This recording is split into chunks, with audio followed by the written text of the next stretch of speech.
When I started Sovereign Justice, I literally never thought that someone's biggest nemesis would be a woman wielding a clipboard like a broadsword. But I guess suburbia changes people. You hold that laminated pink slip in your hand, and you realize true evil doesn't wear a cape. It wears sensible wedges and a Talbot's cardigan. All right, let's unpack this mess. Have you ever stared into a void? Like a literal light-sucking black hole that makes your brain misfire because it can't process the lack of depth? Because I live in one. And let me tell you, the electric bill for the AC is absolutely atrocious, but the look on my neighbor's face? Priceless. Honestly, it belongs in a museum. But we're getting ahead of ourselves. To understand the void, you have to understand the beige. Let me set the scene. About 6 months ago, I finally bought my first house. I know, a millennial buying a house in this economy. I should buy a lottery ticket. It's located in a cookie-cutter, copy-and-paste suburb right outside of Philly. You know the exact kind of neighborhood I'm talking about. Every single house is either depression gray, desert sand, or oatmeal. The lawns are manicured with literal scissors. The people wave at you when you drive by, but they smile with their mouths, never their eyes. Duh. It's the kind of place where people measure the height of your grass when you aren't looking. I just wanted a little slice of the American dream. A garage for my tools, a backyard for a grill, and peace and quiet. But what I got was a front-row ticket to a tyrannical homeowners association run by a woman whose sole purpose in life was to suck the joy out of the tri-state area. Her name was Brenda. Brenda was the HOA president, the neighborhood watch commander, and a professional joy thief. I'm not exaggerating when I say this woman was built for middle management. She had that specific haircut, you know the one. The asymmetrical bob that screams, "I need to speak to your supervisor." She drove a pristine white Lexus SUV that she definitely couldn't afford. And she patrolled the cul-de-sac at exactly 6:45 p.m. every evening, like she was guarding nuclear launch codes. She noticed everything. A trash can left out 5 minutes too late?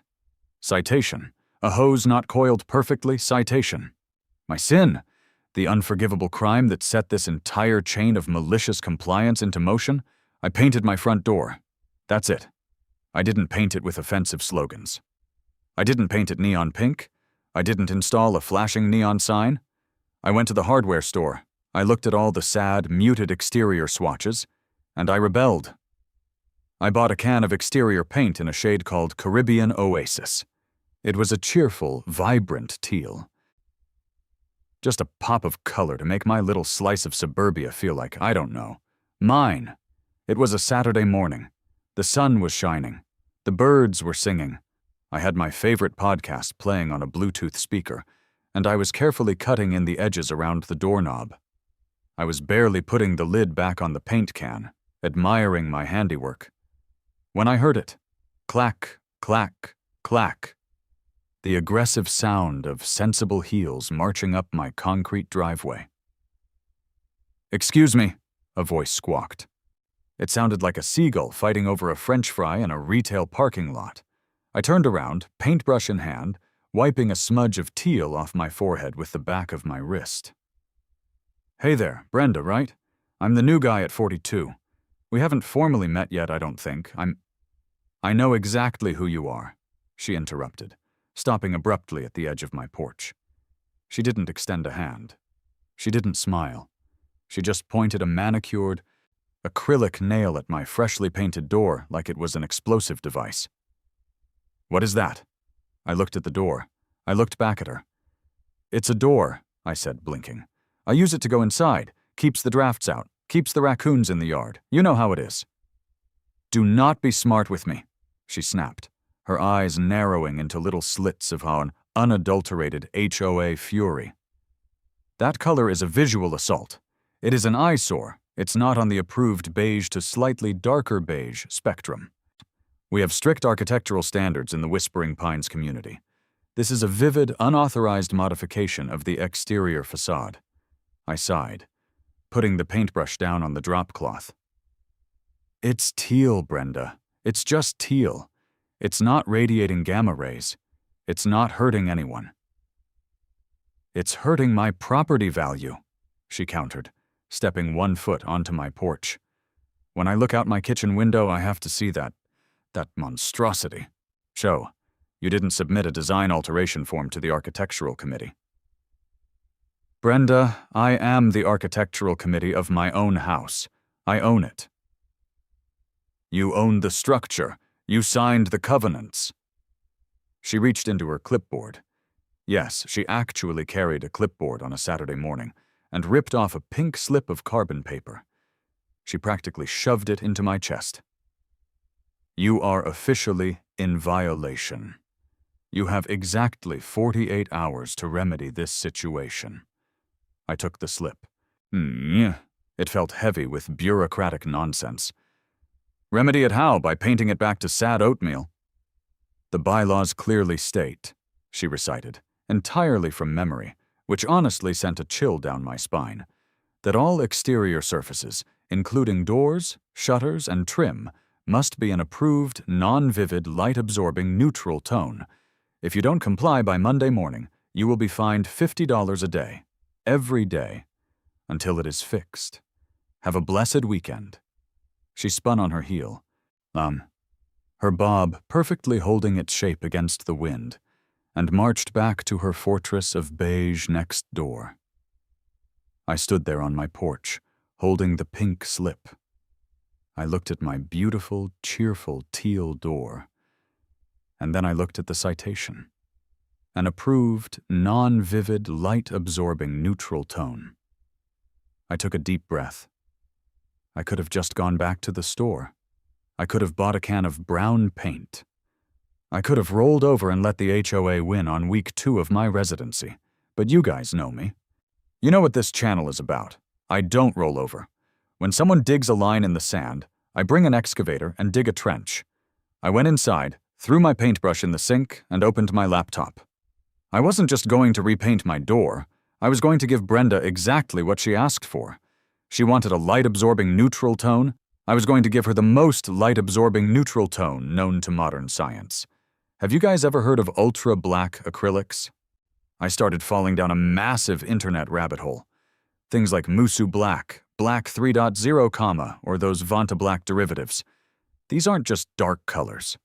They are scientific anomalies. They don't just look black. They absorb up to 99.4% of visible light. When you paint a 3-dimensional object with this stuff, it loses all its features. It literally just looks like a 2-dimensional hole in the universe. It absorbs so much light that your brain can't process the texture or the depth. A little light bulb went off in my head. A very, very dark light bulb. I was going to paint my entire house ultra black. Every brick, every shutter, the siding, the trim, the gutters, the garage door. All of it. But there was a major catch.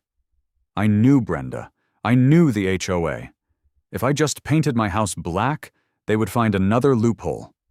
They would try to fine me under some vague public nuisance clause. They would claim it was a driving hazard. They would hire a crew to come power wash it off while I was at work and bill me for it. I needed a shield. A legal, bulletproof, impenetrable shield that not even Brenda's clipboard could pierce. I started researching federal property laws, artistic expression clauses, and Supreme Court rulings on zoning. And after about 4 hours of deep diving through legal jargon and PDF files, I found it. The holy grail of malicious compliance. VARA, the Visual Artists' Rights Act of 1990. Here's the beautiful thing about federal law. It completely, totally, and utterly trumps your stupid neighborhood bylaws. VARA is a federal copyright law that protects the moral rights of artists. It strictly prohibits the destruction, distortion, or mutilation of a work of visual art of recognized stature. If I just painted my house black myself, it was a code violation. Just a guy ruining a house. But if I commissioned a specific, modern art installation from a working, recognizable artist, if I had a legally binding contract proving that my house was no longer just a dwelling, but a federally protected socio-political art piece, federal law prevents its alteration. The HOA wouldn't be able to touch it. If they painted over it, they would be committing a federal offense and violating copyright law. I leaned back in my chair, staring at the glowing screen of my laptop. A slow, wicked grin spread across my face. I didn't need a painter, I needed an artist. And I needed a lot of black paint. Brenda wanted a light-absorbing neutral. She was about to get a masterclass in it. I mean, finding someone to legally vandalize your own property under the guise of high art is honestly harder than it sounds. I spent the entire next 3 days just sitting at my kitchen island, surrounded by empty coffee mugs, practically living on local contractor forums and Craigslist. You would think, like in a city the size of Philadelphia and its sprawling, endless suburbs, you could easily find a guy willing to take a hefty paycheck to spray some paint. But no, the regular commercial painters, they literally hung up on me. I'd call them up, give them the address in Whispering Pines and say, "Hey, I need an estimate to paint my 2-story colonial. Yeah, the whole thing. The siding, the brick face, the gutters, the window trims. What color? Oh, I need it to be a specialized, ultra-light-absorbing synthetic black acrylic. I want it to look like a 2-dimensional tear in the fabric of space-time." Click. Dial tone. Every single time. I guess regular painters have this thing called professional reputation. Or maybe they just didn't want the inevitable lawsuit from the HOA. But I didn't need a guy who cared about making things look nice. I needed a mercenary. I needed someone who understood the sheer, chaotic beauty of a properly executed loophole. And more importantly, to make the VARA defense actually hold up in federal court, I needed someone with a documented background in visual arts. I couldn't just hire my buddy Steve from the gym. I needed a verifiable, paper trail-having artist. That's when I stumbled onto a thread on a deeply obscure, local underground art forum. Some guy was complaining about how nobody appreciated disruptive architectural installations anymore. His profile picture was just a blurry photo of a welding torch. And his username was Vinny_the_angle_grinder. I sent him a direct message. "Hey, I have a house. I have a tyrannical HOA. I have a massive budget for ultra-black paint. And I need to commission a federally protected art piece that will make my neighbor's eyes bleed. You in?" He replied 3 minutes later. "Send the address. Have coffee ready." Vinny rolled up to my driveway at exactly 8 o'clock the next morning. And I mean, when I tell you this guy was the exact opposite of the Whispering Pines aesthetic, I am underselling it. My street is full of sleek, leased Audis and sensible Volvo station wagons. Vinny arrived in a mid-90s Ford F-150 that looked like it had survived a literal war zone. The front bumper was held on by zip ties and sheer willpower, and the exhaust sounded like a dying dragon. He stepped out of the truck, and he was magnificent.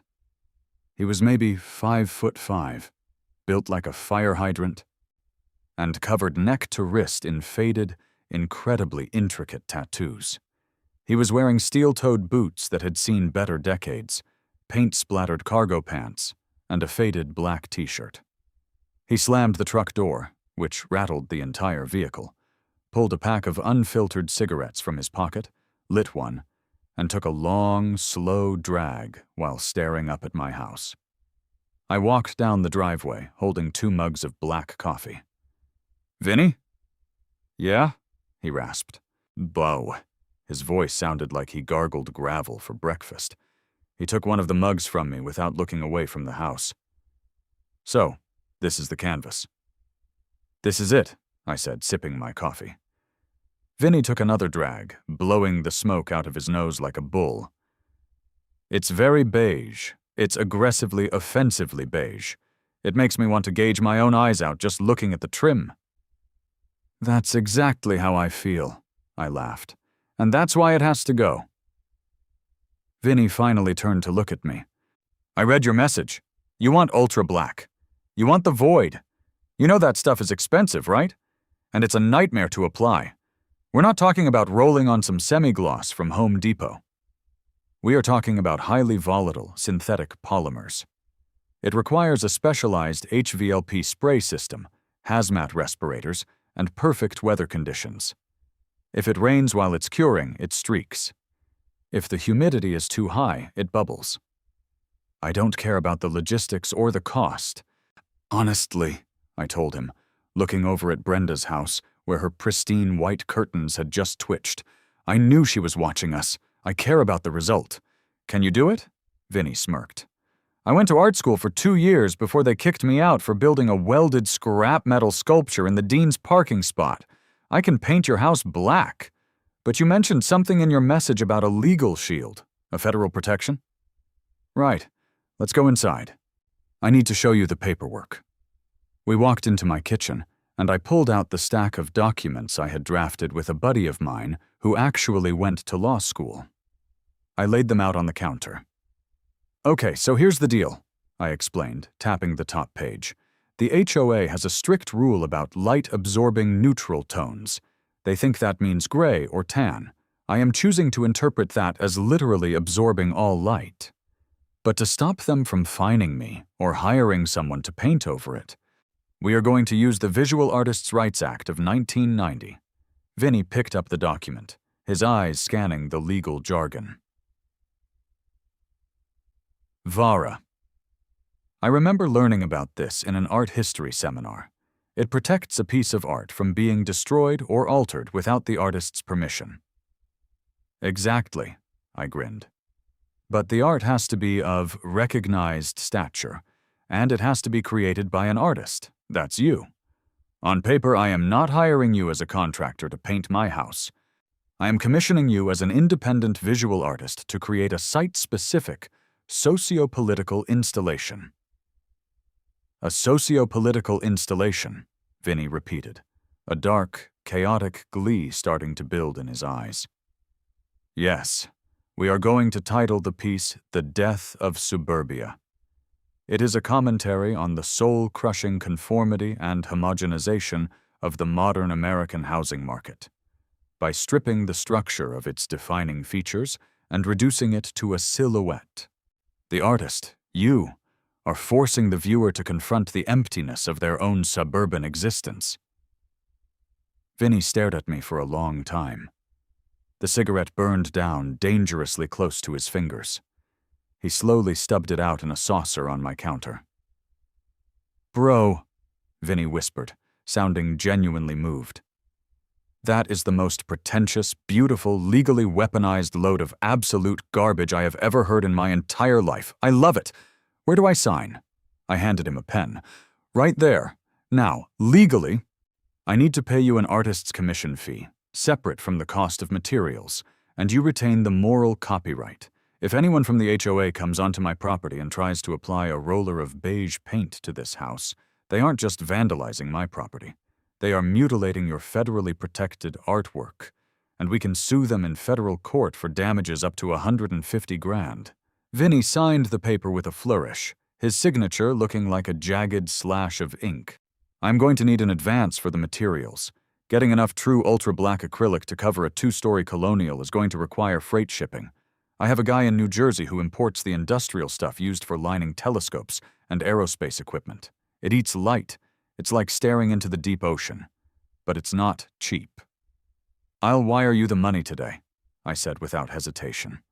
I was already dipping into my emergency savings, but honestly, you can't put a price tag on righteous, legally bulletproof spite. It took 2 weeks for the materials to arrive.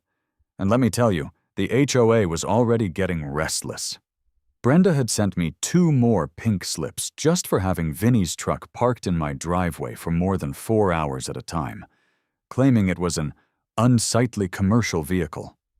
I just filed them in my garbage disposal. Then, the prep work began. If you want to make an HOA neighborhood nervous, start erecting 3 stories of heavy-duty aluminum scaffolding around a house without submitting an architectural approval form.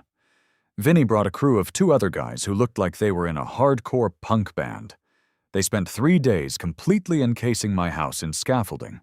Then, they tarped the entire lawn. They wrapped every single window in thick plastic sheeting. They taped off the doorknobs. It looked like I was prepping the house for a fumigation.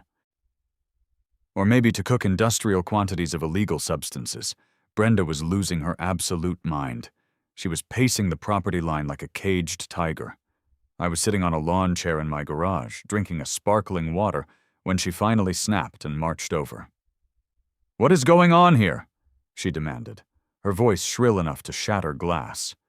She was glaring at Vinny, who was currently wrestling a massive, unmarked 55-gallon drum out of the back of his truck. "You are completely violating the community aesthetic guidelines.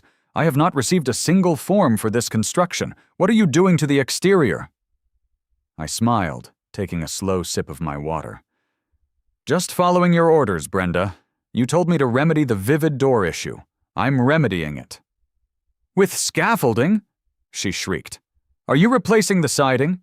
If you change the siding material, you have to use an approved vendor." "I'm not touching the siding," I said innocently. "Just applying a new coat of paint, an approved light-absorbing neutral tone, just like the citation said." She eyed the massive metal drum Vinny was rolling up the driveway. "What is in that barrel? It doesn't look like standard house paint."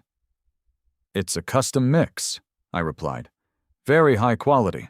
I wanted to make sure I really captured the essence of Whispering Pines." She huffed, crossing her arms. "Well, it better dry matte.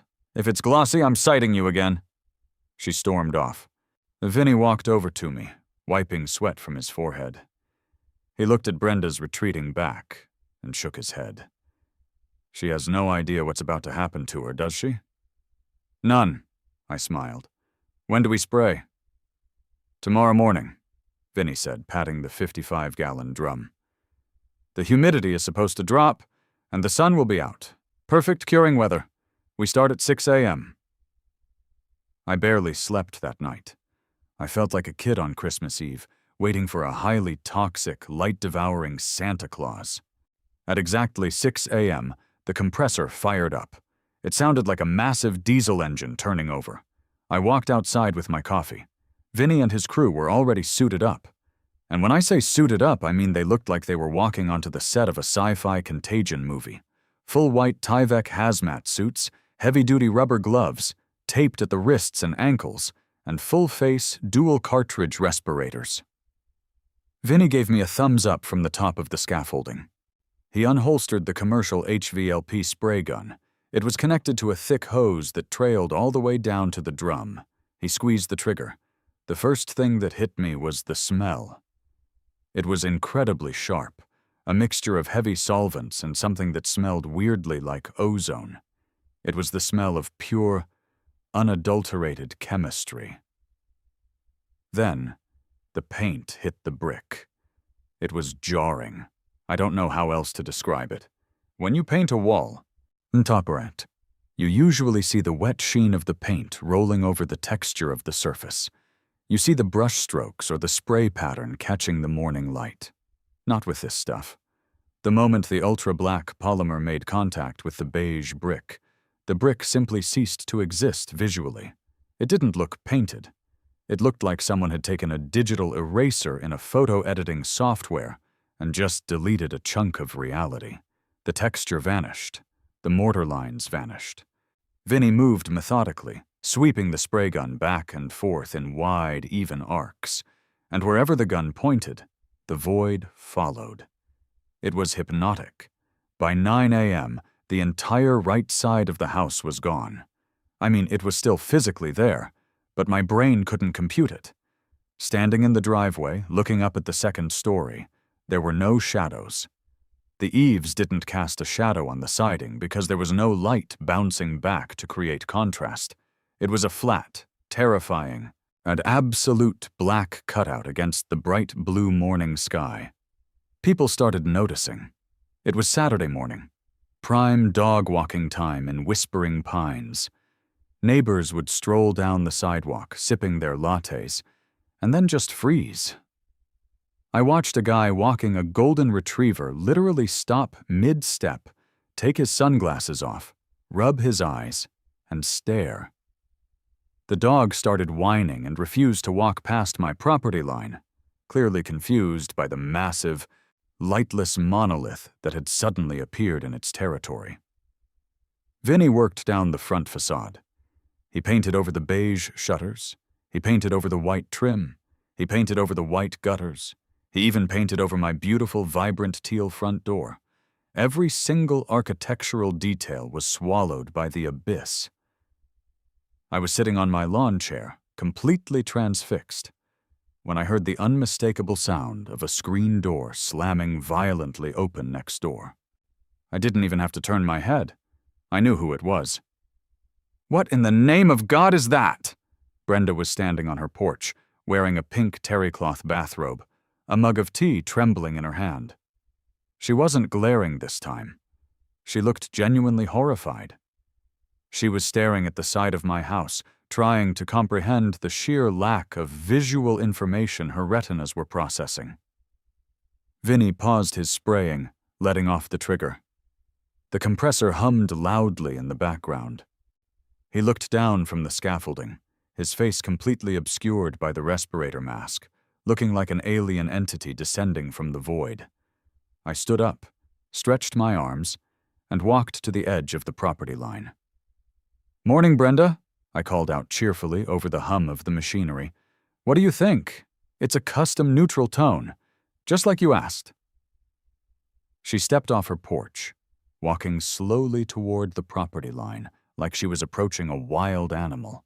She kept squinting, trying to find the edge of my house, but the black paint just absorbed the morning sunlight so completely that it looked like a hole ripped straight through the neighborhood. That isn't paint," she stammered, her voice shaking. It's a black hole. It hurts to look at. My eyes can't focus on it." "It's highly light-absorbing," I agreed, nodding enthusiastically.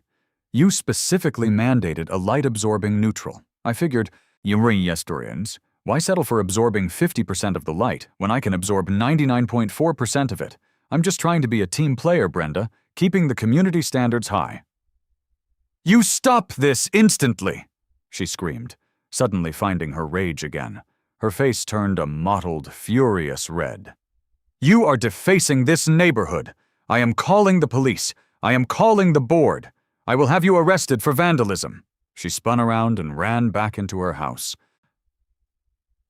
Slamming the door so hard I heard a picture frame rattle against the wall. Vinny pulled down his respirator mask and looked down at me from the scaffolding. He had a massive grin on his face. "She seems upset," Vinny yelled over the compressor. "She's just not cultured enough to appreciate high art, Vinny," I yelled back. "Keep spraying. The void demands more surface area." He pulled the mask back up and went back to work. And as the final strips of beige disappeared under the relentless spray of the ultra-black polymer, I knew I had crossed the point of no return. I hadn't just maliciously complied with the HOA guidelines. I had birthed a monstrous, federal law-protected shadow into the heart of suburbia. And the real fun? The physics lesson? That hadn't even started yet. I mean, when the scaffolding finally came down on Tuesday afternoon, it was literally like someone had dragged a massive rectangular selection box over my property in Photoshop and just hit the delete key. Honestly, I didn't even fully grasp what Vinny had accomplished until the heavy aluminum poles were loaded back into his rusted-out F-150, and he drove away, leaving me alone with the void. It was jarring, like physically uncomfortable to look at for too long. You know how your eyes naturally look for shadows to understand the shape of something? The corners of the roof, the indentations of the window frames, the overlap of the siding. All of that is communicated to your brain through light bouncing off surfaces at different angles. But this ultra-black polymer, it absorbed 99.4% of the light. There were no shadows. There were no highlights. The texture of the brick was completely swallowed. The overlapping panels of the siding vanished. If you stood at the end of my driveway and looked up, it was just a flat, two-dimensional, terrifying silhouette of a two-story colonial cut out against the bright blue sky. It looked like a glitch in reality. If you stared at it for more than, a minute, you started to get a low-key headache because your brain was misfiring, trying to calculate depth that simply didn't exist anymore. The neighborhood reaction was instantaneous and hilarious.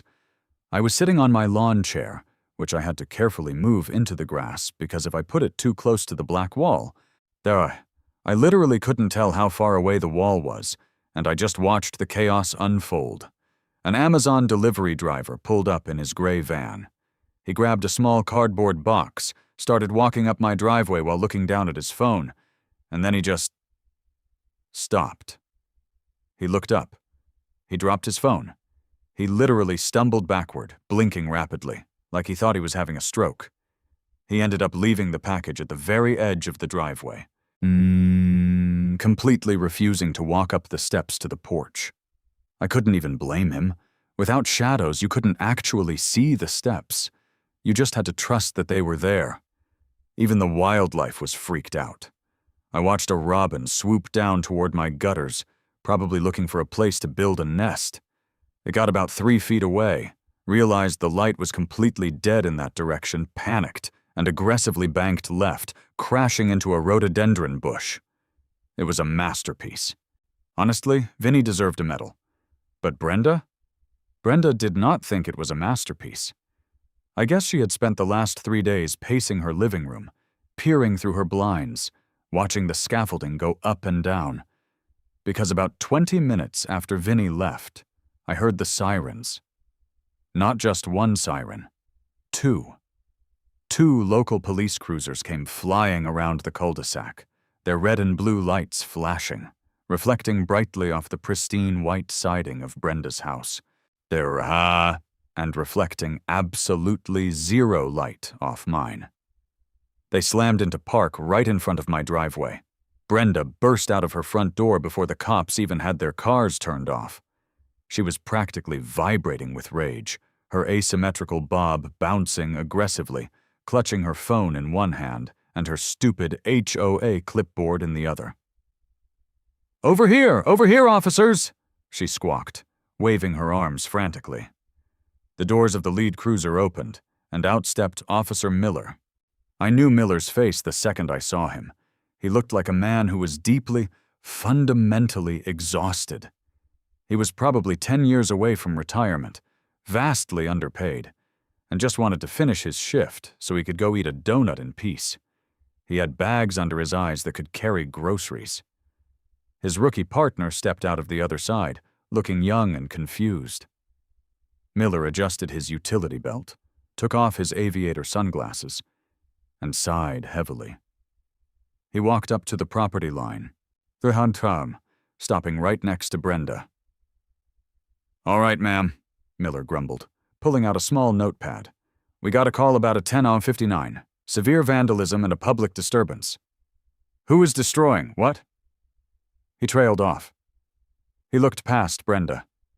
He looked at my house. He froze. He put his sunglasses back on. He took them off again. He rubbed his eyes with his thumb and forefinger.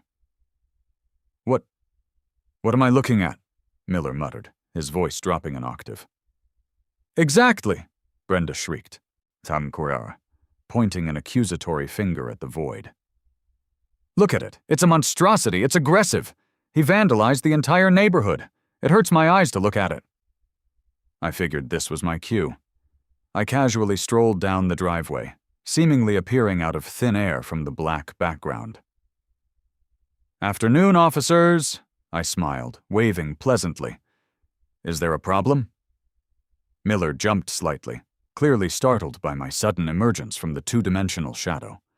He looked at me, then back at the house, leaning side to side like he was trying to find an angle where the physics of the structure made sense. "Sir," Miller said, pointing his pen at the abyss. Is that your house?" "I mean, technically speaking, yes, I reside there," I replied, crossing my arms. "But legally speaking, it's a federally protected, site-specific socio-political art installation titled The Death of Suburbia. I just commissioned it. Do you like it? It's a commentary on the crushing homogenization of the modern American middle class." The rookie cop snorted, quickly covering his mouth to hide a laugh. Miller shot him a glare before turning back to me. "Sir, I don't care about art," Miller sighed, pinching the bridge of his nose. "I care about the law. This lady is claiming you vandalized property. Did you spray paint someone else's house?" "Absolutely not," I said, looking shocked. "I own this property. The deed is in my name. I just had it professionally painted." "It is not paint!" Brenda screamed, stomping her sensible wedge heel on the pavement. "It's a black hole! It's an eyesore! It's illegal!" "Is it illegal to paint your own house black, officer?" I asked politely, raising an eyebrow. Miller looked at Brenda. "Ma'am, I guess it's just a house. It's a really weird house, and looking at it makes me slightly nauseous. But it's not a crime to have ugly paint. It violates the Whispering Pines Homeowners Association architectural bylaws," she yelled, thrusting her clipboard at Miller's chest. "Section 4, paragraph B. All exterior modifications must be approved, and they must be an appropriate, non-vivid, light-absorbing neutral tone. He didn't submit a form. He is in violation." "Ah, wait right there," I said, holding up a finger. I reached into my back pocket and pulled out the laminated pink citation she had given me weeks ago. I handed it to Officer Miller. "Officer, if you look at this citation signed by Brenda herself, she mandated that I remedy my teal front door by applying an approved, non-vivid, light-absorbing neutral tone." Miller looked at the pink slip. He read the words out loud. "Light-absorbing neutral tone." "Exactly," I grinned. "Black is the ultimate neutral, is it not? And as for light-absorbing, well, I'm pretty sure my house is currently absorbing 99.4% of the visible light spectrum. I am simply a law-abiding citizen enthusiastically complying with the mandates of my HOA president." Miller looked at the citation. He looked at Brenda's red, furious face.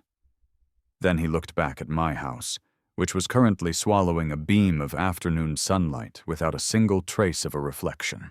A slow, breaking smirk spread across Miller's exhausted face. He couldn't help it. The sheer, unadulterated absurdity of the situation had finally pierced his tough exterior. "Ma'am," Miller said, his voice trembling slightly as he suppressed a chuckle. He handed the clipboard back to Brenda and the pink slip back to me. "This is a civil matter. It's not a criminal matter." "But he's destroying property values," she protested, her voice cracking. "Then take him to civil court," Miller said, turning around and walking back to his cruiser. "Or fine him. Or whatever it is you HOA people do. But I can't arrest a man for malicious compliance with a paintbrush. Have a good day, folks." The rookie cop was openly grinning as he got into the passenger seat. He rolled down the window, gave me a subtle thumbs up, and they drove off, leaving Brenda standing on the edge of my driveway, completely defeated by the long arm of the law. She turned her wrath on me, her eyes practically bulging out of her skull. "You think you're so smart," she hissed, her voice venomous. "You think you've won. I will fine you $500 a day. I will put a lien on this house.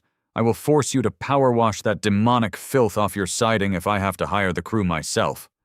"I wouldn't do that, Brenda," I warned her, dropping the friendly neighbor act. I took a step closer to the property line. "Like I told the officer, this isn't just paint. It's a commissioned artwork. It's protected under the Visual Artists' Rights Act of 1990. If you, or anyone you hire, touches that wall, you are mutilating federally protected cultural property. I won't just sue the HOA. I will sue you personally, in federal court." She stared at me, her mouth opening and closing like a suffocating fish. She didn't know what VARA was, but she recognized the threat of a federal lawsuit when she heard it. "You're a monster," she whispered. "I'm just a guy who liked his teal door," I replied. She spun around, retreating to the safety of her beige fortress. Worse, slamming the door behind her.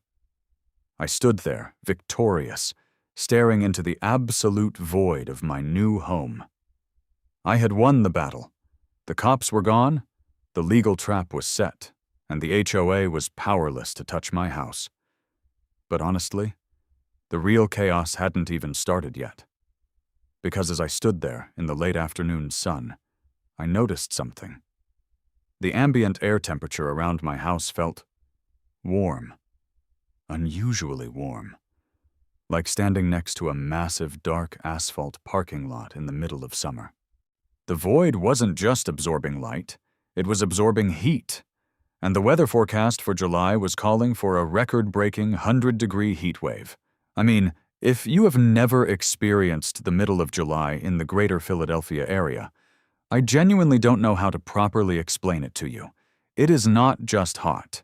It is aggressively, offensively, disrespectfully humid. It's the kind of heat where you step outside to grab your mail and you instantly feel like you just walked into a panting dog's mouth. The air feels heavy. You can practically drink it. It's a swamp-like, suffocating blanket of misery that settles over the suburbs and makes everyone absolutely miserable. And that was a normal summer. But this summer, the summer of the void? The local meteorologists were practically hyperventilating on the evening news. We were getting hit with an unprecedented, historic heat wave. They were predicting 5 straight days of triple-digit temperatures with a heat index that made it feel like you were standing on the surface of the sun. Honestly, I was already feeling it, because I need to pause right here and give you guys a very quick, very informal science lesson. I didn't fully comprehend the thermodynamics of what I had done until the first really hot day hit. Like, I guess I knew that wearing a black t-shirt in the summer makes you hotter than wearing a white one, right? That's just basic elementary school science. Light colors reflect the sun's rays, bouncing the solar energy away. Dark colors absorb it. Now, imagine a standard beige suburban house. Brenda's house, for example. The sun hits that cheap beige vinyl siding, and a good chunk of that solar radiation bounces right off. It keeps the structural temperature relatively stable. But my house? My gloriously terrifying federally protected art installation? Ultra-black polymers don't just look black. They are engineered to trap light. When photons hit that specialized acrylic surface, they don't bounce back. They get trapped in the microscopic chemical matrix of the paint, bouncing around until they literally lose their energy. And here is the thing about the laws of physics. Energy cannot be destroyed. It can only be transformed. All of that trapped, absorbed, visible light, all 99.4% of it, it was instantly converted into thermal energy, heat. My entire 2-story colonial had essentially become a massive, passive, hyper-efficient solar radiator. Inside the house, it was basically a survival situation. My central air conditioning unit was running so hard it sounded like a commercial jet engine taking off in my backyard. It never shut off. It just screamed, 24 hours a day, fighting a desperate hombre, losing battle against the thermal mass of the exterior walls. My electric bill was rocketing up so fast I was actively trying not to look at my online banking app because I knew I was basically financing a new yacht for the CEO of the local power company. But outside? Outside was an apocalyptic wasteland, because my house wasn't just holding the heat, it was radiating it. If you walked within like 10 feet of my exterior walls, you could physically feel an invisible wall of oppressive, baking warmth pushing against you. It was like standing next to an open oven door while someone was baking a pizza. I actually threw a raw egg against my brick facade on the second day of the heat wave, just to see what would happen. It sizzled. It literally cooked sunny side up right there on the wall before sliding down into the gutters. And the real problem, the absolute beautiful catalyst for the chaos that was about to unfold, was the property line. Suburban plots are not exactly sprawling estates. The houses in Whispering Pines are packed in pretty tight, and Brenda's house was right next to mine. Specifically, She had this massive, overly expensive sunroom extension built onto the side of her house that faced my property. Because my house was radiating heat like a dormant volcano, the microclimate in the narrow strip of grass between our two houses fundamentally changed. It was no longer a shady, breezy corridor, it was a kiln. None. The devastation happened in very distinct, hilarious stages. First, it was the hostas. Brenda loved her yard. She spent an ungodly amount of time out there in a massive sun hat, snipping things with garden shears. Right along our shared property line, she had planted this immaculate, perfectly spaced row of expensive, shade-loving hostas. They were her pride and joy. Broad green leaves with little white edges. On day one of the 100-degree heat wave, the radiant heat pushing off my black wall hit those shade-loving plants like a flamethrower. I was sitting in my living room, peering out the window through the blinds, which I kept tightly closed to trap the AC, and I watched it happen. Brenda came out with her watering can, humming some terrible classical music to herself. She walked over to the property line. She dropped the watering can. The hostas weren't just wilting. They were completely, totally desiccated. They had turned into crispy, brown, papery husks over the course of 8 hours. The radiant heat had literally flash-dried them. "My babies," she wailed, falling to her knees on the grass. She looked over at my house, her eyes wide with fury. She marched right up to my property line and started screaming. "What did you do? Did you poison my soil? Did you spray herbicide over the line?" I opened my front door, getting hit with a wave of heat that practically knocked me backward. "I didn't touch your plants." "Brenda!" I yelled back. "It's just hot out!" "They don't die in one day," she shrieked, clutching a handful of dead, dusty leaves. "You did this! I am documenting this!" She took pictures with her phone and stormed inside. I just laughed, shut the door, and went back to the sweet embrace of my struggling AC. But the void wasn't done. Oh no. The void was hungry. Day 3 of the heat wave brought the next casualty, the flamingos. Tityura, for all her talk about architectural standards and non-vivid colors regarding my teal door, Brenda had the most hypocritical lawn ornaments imaginable. Right next to the sunroom, she had this flock of 4 bright pink plastic lawn flamingos shoved into the dirt. Now, cheap, hollow plastic lawn ornaments are not designed to withstand ambient temperatures pushing 120 degrees. And that is exactly what the air temperature was in the death zone between our houses. I walked outside to check the mail around 2 in the afternoon. The sun was directly overhead, beating down on the ultra-black polymer, which was happily eating every single photon and spitting out pure fire. I looked over at Brenda's yard.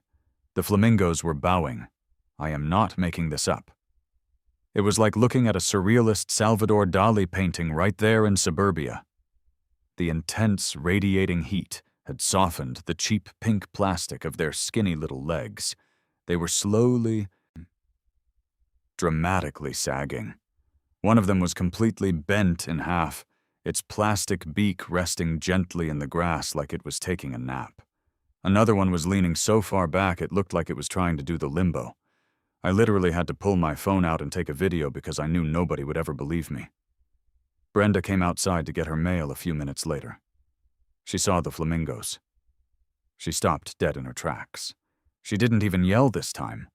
She just looked confused, deeply unsettled, and paranoid.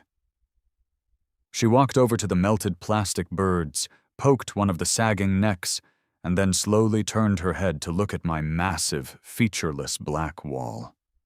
She couldn't prove anything. She didn't understand the physics of it. She just knew that ever since I painted my house, her side yard had become a cursed wasteland, where plants turned to dust and plastic melted. She scurried back inside, locking her door. But all of this, the hostas, The flamingos was just the appetizer. The main course was served on day 5, the hottest day of the year. The temperature hit 104 degrees in the shade. I was actually in my kitchen, trying to make a sandwich, when I smelled it. If you have ever been to a construction site, or if you've ever accidentally left a plastic spatula resting on a hot frying pan, you know the exact smell I'm talking about. It's sharp, it's acrid, it smells like toxic chemicals, burning oil, and cancer.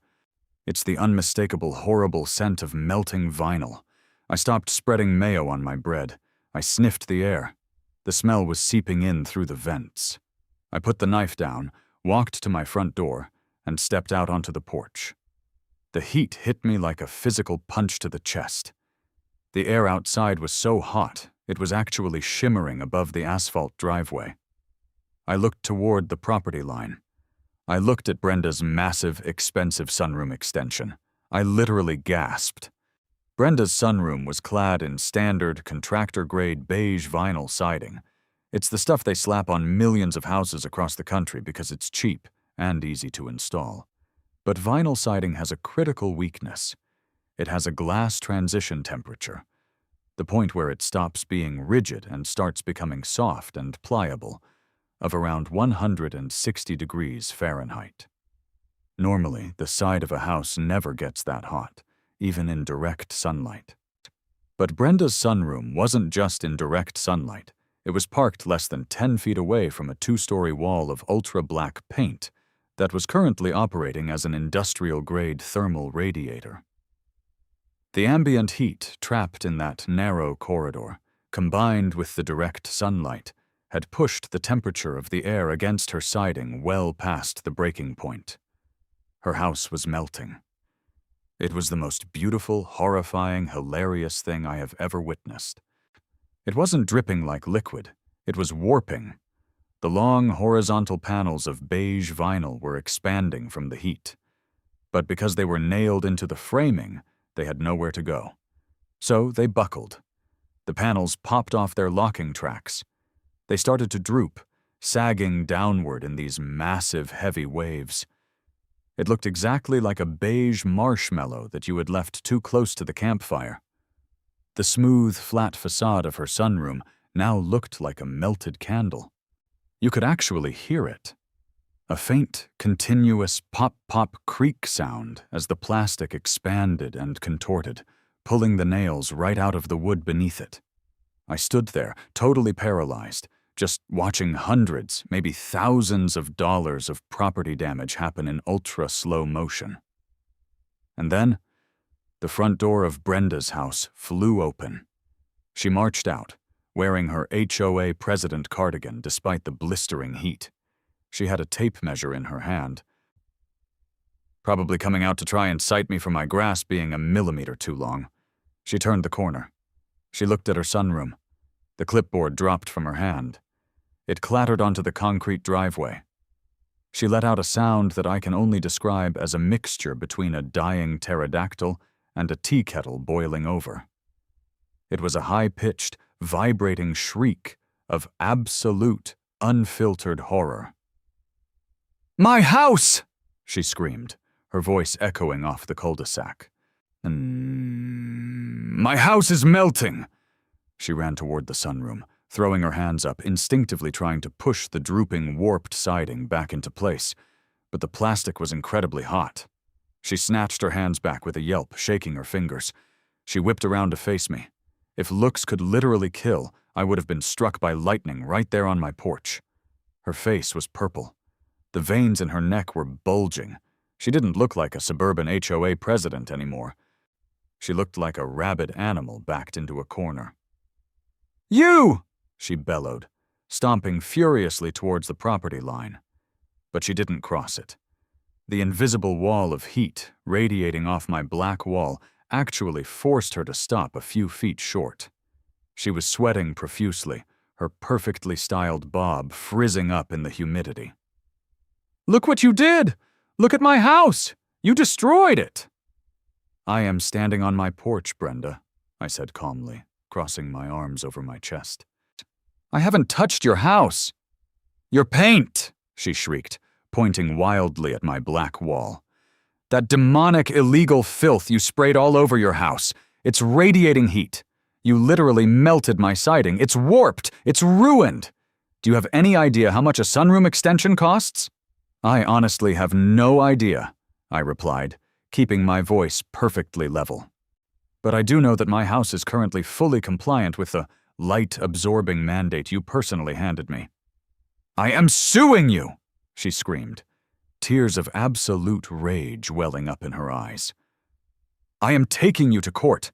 I am suing you for property damage, thousands of dollars. You are going to pay to replace every single inch of that siding, and then I am going to have the court force you to power wash that black garbage off your house, you hear me? You are done." She turned around, picked up her clipboard, and practically ran back into her house, slamming the door so hard I thought the glass would shatter. I stood there for a second, the smell of melting vinyl still thick in the air. I walked back inside, shut the door, and leaned against it. My heart was actually pounding. This was it. This was the escalation. It wasn't a joke about paint anymore. She was threatening a massive lawsuit for actual physical property damage. 15? Maybe $20,000 on the line. Most people would panic. Most people would immediately call a contractor to paint the house white, beg for forgiveness, and offer to pay for the siding out of pocket to avoid court. But I didn't panic.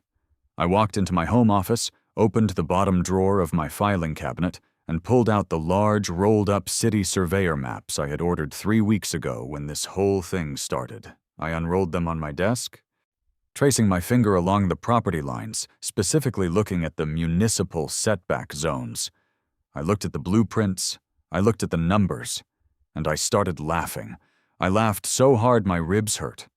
Brenda thought she had me trapped. She thought she had the ultimate leverage to finally crush me and my malicious compliance. She thought she was dragging me to an emergency HOA tribunal for an execution. She had absolutely no idea she was walking right into a federal-level zoning law bear trap that was about to snap her entire suburban existence in half. I mean, honestly, getting a certified letter in the mail from your homeowners association is usually a terrifying experience for a normal person. It's basically like getting a legally binding threat from the suburban mafia. But when I pulled that thick, crisp envelope out of my mailbox 2 days after the great vinyl meltdown, I literally couldn't stop grinning. I guess I'm just built different. The letter was a summons to an emergency, mandatory HOA board meeting, a tribunal. It stated, in extremely aggressive, bold font, that the community was gathering to address the malicious destruction of property, neighborhood defacement, and deliberate endangerment caused by the resident at number 42. Me. It also explicitly demanded that I come prepared to issue a formal apology, present a timeline for repainting my house to an approved beige, and agree to a preliminary damage settlement of $15,000 for Brenda's sunroom. $15,000. I mean, the sheer delusion was almost inspiring. The meeting was scheduled for a Thursday night at the Whispering Pines Community Center. If you've never been inside a suburban community center gym, let me paint the picture for you. It smells like old floor wax, stale coffee, and aggressively suppressed rage. The lighting is that terrible.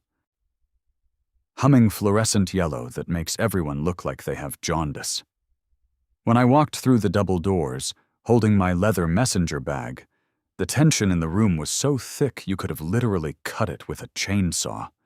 There were maybe 50 neighbors sitting in those uncomfortable metal folding chairs, arranged in neat little rows. It was standing room only in the back. The moment my shoe squeaked on the linoleum floor, every single head swiveled to look at me. The murmuring stopped instantly. It was like I was a supervillain walking into a town hall meeting in Gotham City. People were glaring at me.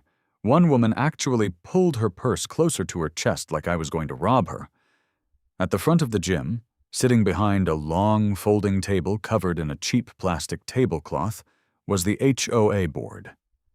Brenda was sitting dead center. She had dressed up for the occasion. She was wearing a tailored navy blue blazer. Her hair was sprayed into an immovable helmet of asymmetrical authority, and she was gripping a literal wooden gavel. Flanking her were 3 other board members who looked incredibly uncomfortable, and sitting at the very end of the table was a guy in a rumpled suit sweating profusely. I immediately clocked him as the HOA's retained legal counsel. I casually strolled down the center aisle, feeling the heat of 50 glares burning into the back of my neck. I took a seat in the single empty folding chair in the front row, directly facing Brenda. I crossed my legs, leaned back, and gave her a polite, close-mouthed smile. She slammed the gavel down on the table. The sound echoed like a gunshot. This emergency meeting of the Whispering Pines Homeowners Association is officially called to order, Brenda announced, her voice trembling with a mixture of righteous fury and absolute triumph. She stood up, picking up a stack of printed photographs. We are here tonight to address an unprecedented crisis, a deliberate, malicious attack on the aesthetic integrity and property values of our community. She started walking back and forth behind the table, holding up the photos like a prosecutor showing evidence to a jury. As many of you have unfortunately witnessed, the resident at number 42 has defaced his property. He painted his home an unauthorized, demonic, absolute black color. It is an eyesore. It is aggressive. And worse, it is dangerous. She slammed the photos down on the table and picked up another stack. These were close-up shots of her melted sunroom. Because of his reckless, unapproved modification, the sheer heat radiating from his property has completely destroyed the vinyl siding on my home. He literally melted my house, the crowd gasped. The guy sitting 2 rows behind me, the one whose dog was terrified of my house, yelled out, "Yeah!" And my golden retriever refuses to walk past it. It's unnatural. It's messing with the local wildlife. Thank you, Gary. Brenda nodded solemnly. She turned her laser-focused glare back onto me. We have consulted with contractors. The damage to my sunroom is extensive. The siding is warped beyond repair. The structural integrity of the vapor barrier is compromised, and the insulation has been cooked. The estimate for removal and replacement is $15,000. She leaned over the table, planting her manicured hands firmly on the plastic tablecloth. We are not asking any more, Brenda hissed, her voice echoing in the silent gym. The board is demanding that you write a check for $15,000 to cover the damages you caused. Furthermore, you will hire a professional, HOA-approved painting crew to restore your home to desert sand beige by Monday morning. If you refuse, we will place a lien on your property. We will fine you $500 a day. And we will take you to civil court where you will lose everything. The floor is yours. How do you plead? She sat back down, crossing her arms with a smug, self-satisfied smirk. She thought she had me cornered. She thought I was going to crack under the pressure of the entire neighborhood staring me down. I took a slow, deep breath. I uncrossed my legs, picked up my leather messenger bag, and stood up. I walked right up to the front table. Members of the board, neighbors, Gary's dog, I began, pitching my voice so it carried clearly to the back of the gym. I appreciate you all coming out tonight, but I need to clear up a few massive, legally actionable misconceptions. First of all, I will not be writing a check for $15,000. Not tonight, not ever. And second, I will absolutely not be repainting my house. Brenda scoffed loudly, rolling her eyes. You don't have a choice. It is a direct violation of the covenants you signed when you bought the house. We will foreclose on you. I actually have a lot of choices, Brenda, I smiled, opening my messenger bag. Because my house is no longer just a house. It is a federally protected, recognized work of cultural art. I pulled out a thick stack of stapled documents. I didn't hand them to Brenda. I walked to the end of the table and slid them directly in front of the sweating lawyer in the rumpled suit. "Counselor," I said politely, "I suggest you read that very carefully before your president says anything else that could be construed as a threat to destroy federal copyright property." The lawyer wiped his forehead with a handkerchief, adjusted his glasses, and started reading. The room was dead silent except for the rustling of the paper. I watched his eyes scan the contract I had signed with Vinny. I watched him read the words, "Visual Artists' Rights Act of 1990. It took about 45 seconds for all the color to completely drain from his face.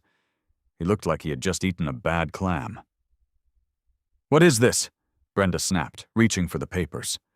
The lawyer actually slapped his hand down over the documents to stop her. He leaned in close to her ear and started whispering frantically. I couldn't hear exactly what he was saying, but I caught fragments. Words like federal court, statutory damages, VARA, and "we cannot touch the paint." Brenda's smug smirk started to fracture. Her face turned a blotchy, mottled red. She shoved the lawyer away and glared at me. "You think this is a game?"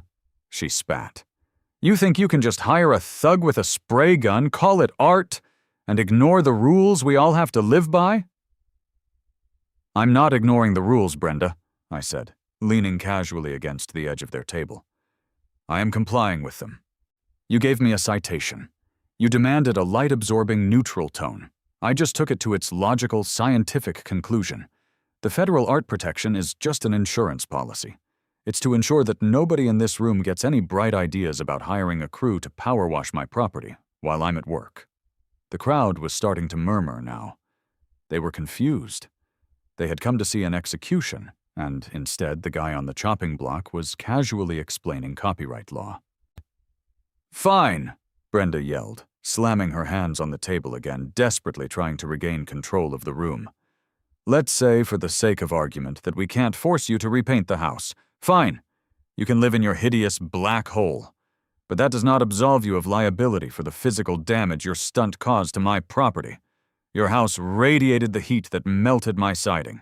That is a fact. You are still legally and financially responsible for the $15,000 in property damage." She pointed her gavel at me like a weapon. "You owe me a new sunroom." I slowly shook my head, feigning sympathy. I guess this was the moment I had been waiting for all week. The absolute pinnacle of the trap. "Am I responsible, Brenda?" I asked, tilting my head. That is a truly fascinating legal theory. But honestly, here is the funny thing about thermodynamics and heat physics. I had a buddy of mine run the numbers. Radiant heat doesn't travel forever.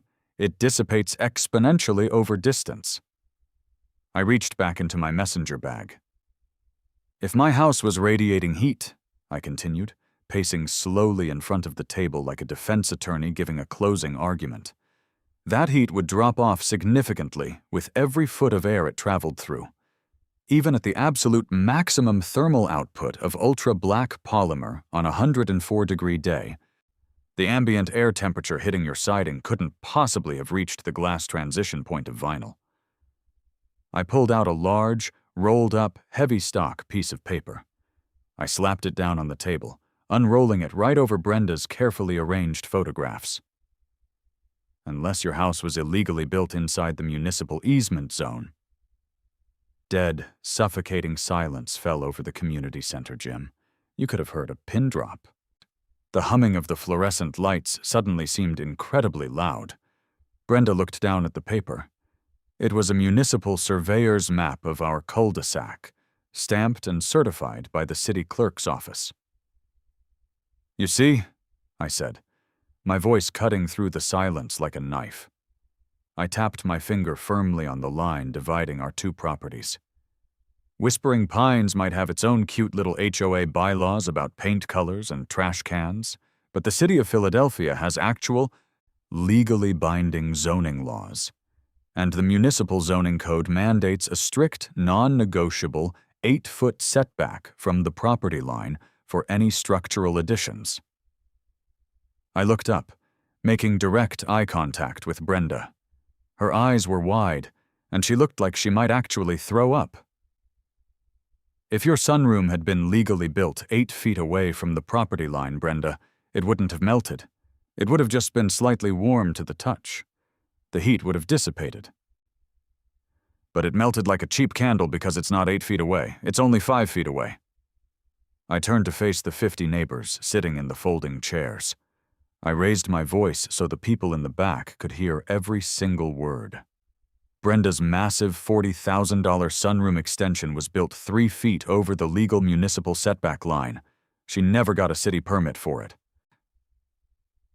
She just approved it herself through her own HOA committee and built it illegally in the easement zone. The gym exploded. It was absolute chaos. People were gasping. Gary stood up and yelled, "Are you kidding me? She fined me $200 last year because my shed was 6 inches too close to the fence." Another woman shouted, "She forced me to tear down my kid's treehouse over a permit." Brenda was hyperventilating. She was gripping the edges of the folding table so hard her knuckles were completely white. She looked frantically at the HOA lawyer, but the lawyer had already pushed his chair back away from her, visually distancing himself from the radioactive fallout. You can't prove that," Brenda stammered, her voice completely losing its commanding tone. It was just a high-pitched, desperate squeak. "Maps can be wrong, you're lying! You fabricated this!" "I don't have to prove it." "Brenda," I grinned, leaning in close to her over the table. "Because when I requested this official surveyor map from the city zoning office earlier this week, the system flagged a discrepancy. They noticed your sunroom didn't have an associated structural permit on file." I paused, letting the reality of the situation slowly wash over her. "The city inspector came by yesterday afternoon while you were at work," I said softly, delivering the final, crushing blow. "He stood on my driveway. He measured the distance with a laser tool. He documented the entire thing." Checkmate. I watched the exact moment her soul left her body. Her jaw literally dropped. The color completely vanished from her face, leaving her a pale, terrifying shade of off-white. She slumped back into her folding chair, the wooden gavel slipping out of her hand and clattering onto the floor. She didn't have a case for property damage. She didn't have a leg to stand on regarding my paint. She had dragged me in front of the entire neighborhood to humiliate me and force me to pay for her melted siding, and instead, she had just publicly exposed herself for committing massive illegal zoning fraud. "So," I said, casually rolling the surveyor map back up and sliding it into my bag, "I will not be paying $15,000 for your ruined vinyl siding. And honestly, I wouldn't worry about trying to replace it anyway. Because when the City Code Enforcement Office formally processes that inspector's report next week, they aren't going to ask you to fix the siding." I zipped my bag shut and slung it over my shoulder. "They are going to force you to tear the entire illegal structure down." I didn't wait to be dismissed. I didn't wait to hear the board formally close the meeting. I just turned around and walked back up the center aisle of the gym. The neighbors literally parted like the Red Sea to let me through. Nobody glared at me this time. They were all staring at Brenda, who was sitting at the front table with her face buried in her hands, while the HOA lawyer rapidly packed his briefcase to flee the scene. I pushed through the double doors, stepping out into the muggy, humid Pennsylvania night air. I took a deep breath, walked to my car, and drove back to my perfectly black, heat-radiating, federally protected fortress of malicious compliance. I guess the void always wins in the end. I mean, the morning after that HOA meeting, the entire vibe of Whispering Pines had fundamentally shifted. Honestly, walking out to get my mail felt like I had suddenly become the untouchable mob boss of the cul-de-sac. Normally, people would avoid looking at my house because the ultra-black paint literally gave them a migraine. But now they were avoiding looking at it because they respected the absolute, unhinged lengths I was willing to go to defend it. I guess watching a guy systematically dismantle a tyrannical HOA president using federal copyright law and municipal zoning maps really leaves a lasting impression on a suburban community. I saw Gary walking his golden retriever. For the first time since I moved in, he actually gave me a crisp, respectful nod. I nodded back. The dog still wouldn't look at my house, obviously. But hey, progress is progress. The real fireworks didn't happen until the following Tuesday. I was sitting at my kitchen island, sipping a cup of coffee, enjoying the aggressively loud hum of my air conditioner as it fought back the relentless summer heat when I heard the heavy, rhythmic beeping of a commercial vehicle backing up. I grabbed my mug, walked to the front window, and peeked through the blinds. It wasn't Vinny this time. It wasn't a painter. It was a massive yellow dump truck, followed closely by a heavy-duty flatbed carrying a compact excavator. They pulled right up onto Brenda's perfectly manicured lawn, the heavy treads of the machinery literally crushing her remaining withered hostas into the dirt. I literally jogged out onto my porch to get a better view.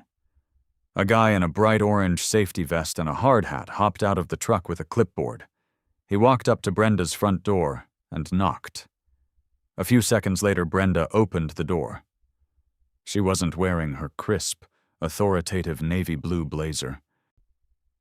She was wearing a faded bathrobe, her hair was a mess, and she looked like she hadn't slept in a week. The foreman handed her a piece of paper. Even from my porch, I could see her hands shaking as she took the pen. She didn't argue. She didn't scream. She didn't even try to pull rank.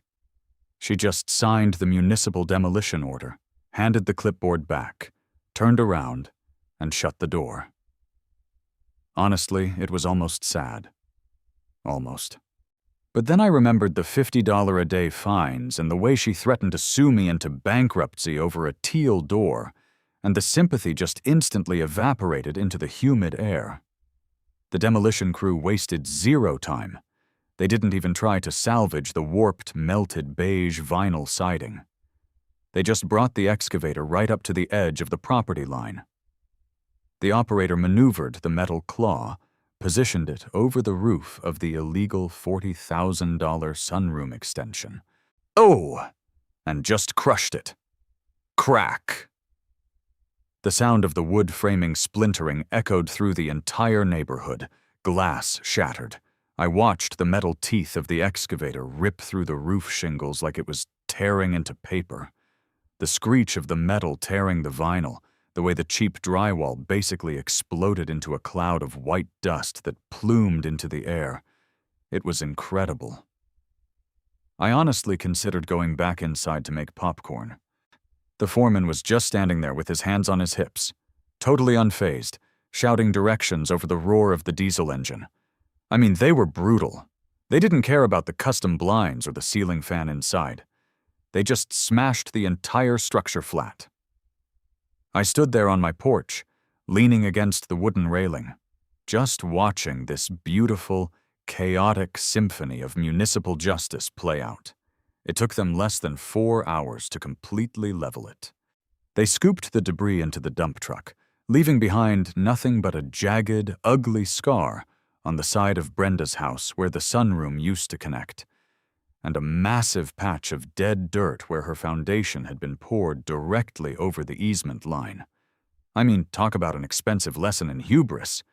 She had tried to leverage her fake neighborhood authority to bully me into submission, and she ended up getting her favorite room forcibly amputated by the city of Philadelphia. After the dump truck drove away, the neighborhood went quiet. It was the kind of quiet that meant the war was officially over. And it was. The HOA completely backed off. I literally never received another pink slip. I never got another citation. At the next board meeting, which I didn't even bother to attend, they apparently voted to repeal the non-vivid, light-absorbing neutral tone mandate entirely. I guess they did it out of sheer terror that someone else might try to summon the void. Brenda resigned as president 2 weeks later. She put her house on the market shortly after that, but honestly, she had a really hard time selling it. I guess potential buyers were a little put off by the massive dirt pit on the side of the house, the torn-up siding, and the fact that the property next door looked like a terrifying two-dimensional glitch in the Matrix. As for me, I kept the house black. Sure, my electric bill during the summer months is basically a second mortgage. And I have to keep my AC unit serviced twice a year just to keep it from exploding. But honestly, it's worth every single penny. Whenever I pull into my driveway after a long day at work, I don't see a boring cookie-cutter suburban box. I see a monument. I see a giant, light-devouring middle finger to conformity and petty authority. And honestly, it's kind of cozy in the winter. The radiant heat thing works both ways. When January rolls around, my house absorbs so much solar energy that the snow literally melts off my roof before it even has a chance to stick. Plus, I never have to worry about repainting it. Vinny's ultra-black polymer is practically indestructible. So, what did we learn today, folks? What's the takeaway from this absolute suburban nightmare? I guess it's simple. When people try to use the rules to crush you, you don't break the rules. You weaponize them. You read the fine print, you find the loophole. If they demand a light-absorbing neutral, you don't just give them gray. You give them the absolute, inescapable, terrifying void. You turn their own mandates into a thermal weapon, and above all else, always, literally always, check your local property setback lines before you threaten to sue your neighbor for melting your illegally built house. This has been another episode of Sovereign Justice. I hope you guys enjoyed this one. If you want to see more stories where the gavel hits hard, and malicious compliance hits even harder, do me a favor. Smash that like button, leave a comment down below telling me what color you would have painted your house, and subscribe to the channel.